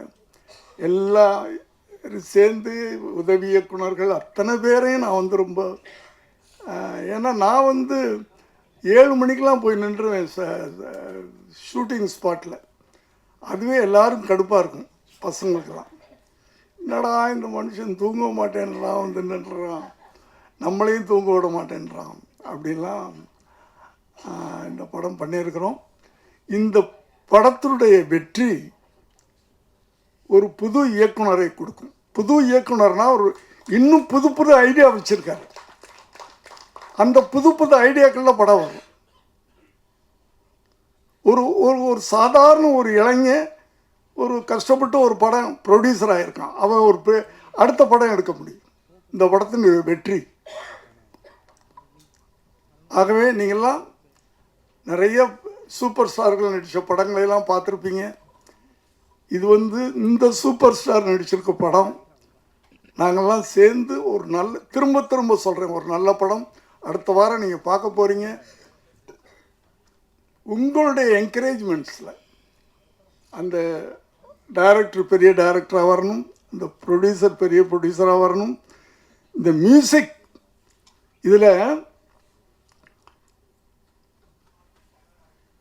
இந்த படத்தை வந்து 2 இடங்களில் 2 கட்டங்களில், எடிட்டிங்க்கு முன்னாடி, எடிட்டிங்க்கு பிறகு, பிஃபோர் எடிட்டிங் ஆஃப்டர் எடிட்டிங் உருமாறுச்சு படம். அதே மாதிரி பிஃபோர் ரீ ரெக்கார்டிங் ஆஃப்டர் ரீ ரெக்கார்டிங் பேக்ரவுண்ட் மியூசிக். அதாவது ஒரு நாயுடைய ஃபீலிங்ஸ், அதனுடைய எமோஷன், நாய் ஃபீல் பண்ணுது அப்படின்றத மியூசிக்கில் சொல்கிறார். நாய் சந்தோஷமாக இருக்குது அப்படின்றத மியூசிக்கில் சொல்கிறார். நாய் ரிவெஞ்ச் எடுக்குது மியூசிக்கில் சொல்கிறார். ஸோ இந்த படம் வந்து நிச்சயமாக வெற்றி அடையும். அது நம்பிக்கை தான். என் வாழ்க்கையில் நம்பிக்கையில் தான் நான் ஓடிக்கிட்டு இருக்கேன், நம்பிக்கையில் தான் நடந்துக்கிட்டு இருக்கேன். இந்த படத்துக்கு பிறகு கூரனுக்கு பிறகு விபின், கூரனுக்கு முன்பு விபின். நிச்சயமா எனக்கு நல்ல பேர் கிடைக்கும், நிச்சயமாக பேர் கிடைக்கும். இதில் நடித்த அத்தனை பேருக்கும் பேர் கிடைக்கும். காரணம், ஒரு வித்தியாசமான கதைக்களம். அந்த வித்தியாசமான கதைகள் இப்போ ஒரு ஒரு நடிகனை உருவாக்குறோம், எப்படி உருவாக்குறது? இது நான் வந்து எங்கள் கதையை விட்டுட்டு போகிறேன், பரவாயில்ல. இப்போ விஜயகாந்தோடு நான் நிறைய படம் பண்ணியிருக்கிறேன். நீங்கள் முதல் படத்துலேருந்து பார்த்துருக்கலாம், சட்டம் ஒரு இருட்டறை. நானும் விஜயகாந்தும், நான் புதுமுகம், அவரும் ஏறக்குறைய ஒரு படம் நடித்தவர். டெக்னீஷியன், பெரிய டெக்னீஷியன் போடலாம், மற்றவங்களாம் அப்படி தான் பண்ணுறாங்க. ஒரு பெரிய கேமராமேன், ஒரு பெரிய மியூசிக் டைரக்டர், இதெல்லாம் போட்டு படம் எடுக்கலாம். பட் என்னென்ன அவுட்புட் வரும்போது படம் சக்ஸஸ் ஆகும். ஆனால் அந்த ஹீரோனால படம் ஓடிச்சா, இல்லைப்பா அந்த ஒளிப்பதிவாளர்னால ஓடிச்சு, இந்த மியூசிக் டைரக்டர்னால ஓடிச்சு அப்படின்னு சொன்னாவே அந்த ஹீரோவுக்கு வேல்யூ இல்லைன்னு நினைக்கிறேன் நான். ஸோ விஜயகாந்த் படம், நான் பண்ண படங்கள்லாம் பார்த்தீங்கன்னா புது கேமராமேன், புது எடிட்டர், புது டைரக்டர், நான் புது டைரக்டர், இப்படி தான் இருக்கும். அப்போ தான் அந்த வெற்றி முழுக்க அந்த ஹீரோ தலையில் போய் உட்காரும். அப்போ தான் அந்த ஹீரோ வந்து ஒரு தலைவனாக முடியும் பின்னாடி. அந்த வெற்றி முழுக்க அந்த ஹீரோ மேலே உட்காரணும். அப்போ தான் அந்த ஒரு ஹீரோவை நம்ம மோல்டு பண்ணுறதுன்றது ஒன்று இருக்குல்ல. ஒரு பெரிய இயக்குனருடைய இயக்கத்தில் ஒரு ஹீரோ நடித்து அந்த படம் ஓடுது அப்படின்னா, அடுத்த படம் என்ன ஆகும்? அந்த ஹீரோ நடிக்கிற படம் அந்த எக்ஸ்பெக்டேஷனுக்கு பார்ப்பாங்க, இல்லைன்னா அவ்வளோதான் வரும். இதுக்கு பல உதாரணங்கள் இருக்கு, நான் பேரெல்லாம் சொல்ல விரும்பலை. அதே மாதிரி தான் நான் என் மகனை கூட நான் ப்ரமோட் பண்ணது. ஏன்னா நான் அவரை அறிமுகப்படுத்தும் போது 92 நான் பீக்கில் இருக்கிறேன். ஹிந்தி படங்கள் அது இது பண்ணிக்கிட்டு நல்ல இன்கம்லாம் அப்படி வந்துக்கிட்டு இருக்கு. பெரிய மியூசிக் டைரக்டர் போட்டிருக்கலாம், பெரிய கேமராமேனை போட்டிருக்கலாம். புது கேமராமேன் நாளைய தீர்ப்பில் ஒரு லேடி, ஒரு புது மியூசிக் டைரக்டர். ஏன்னா அந்த படம் வெற்றி அடைஞ்சால் அது அந்த முழுக்க ஹீரோ மேலே போகணும். இப்படித்தான் நீங்கள் முதல்ல ஒரு 10 படம் நீங்கள் விஜயோடைய படம் பார்த்தீங்கன்னா தெரியும், பெரிய டெக்னீஷியன்ஸே இருக்க மாட்டாங்க. இதான் ப்ரமோஷன், ஹீரோவை ப்ரமோட் பண்ணுறது. கொஞ்சம் கொஞ்சமாக அந்த ஹீரோவால் படம் ஓடிச்சு, அந்த ஹீரோவால் படம் ஓடிச்சு, அந்த ஹீரோவால் படம் ஓடிச்சுன்னு சொல்லும்போது தான் அந்த ஹீரோவுக்கு வேல்யூ வரும். இப்படி உருவாக்குறது தான். ஒரு ஹீரோவை உருவாக்குறதுன்றது சாதாரண விஷயம் இல்லை.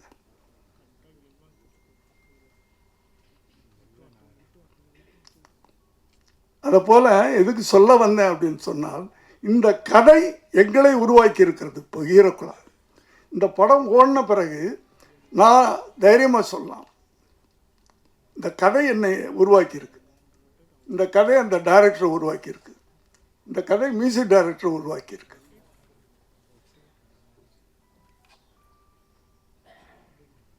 நாங்கள் எல்லாமே சாதாரண மாணவர்கள் பண்ண படம். பெரிய இயக்குனர்கள், பெரிய நடிகர்கள் படங்களையெல்லாம் நீங்கள் வந்து ஆகா ஊகன்னு சொல்கிறது பெரிய விஷயம் இல்லை. அந்த படங்களுக்கெல்லாம் வந்து விளம்பரம் தேவையில்லை. ஏன்னா அவங்கெல்லாம் ரசிகர்கள் வச்சுருக்காங்க, ரசிகர்கள் பட்டாளம் இருக்குது. நீங்கள் விளம்பரம் கொடுத்தாலும் கொடுக்கலைனாலும். ஆனால் இப்படிப்பட்ட படங்களுக்கு நீங்கள் ப்ரமோஷன் பண்ணணும். உங்களுக்கு பிடிச்சா, நான் திரும்ப சொல்கிறேன், நல்லா இல்லாத படத்தை ப்ரமோட் பண்ண வேண்டாம். படம் நல்லாக இருந்தால் இந்த படத்தை நீங்கள் ஓட்டி காட்டணும். அது உங்களை நான் கேட்டுக்கிறேன். நன்றி, வணக்கம்.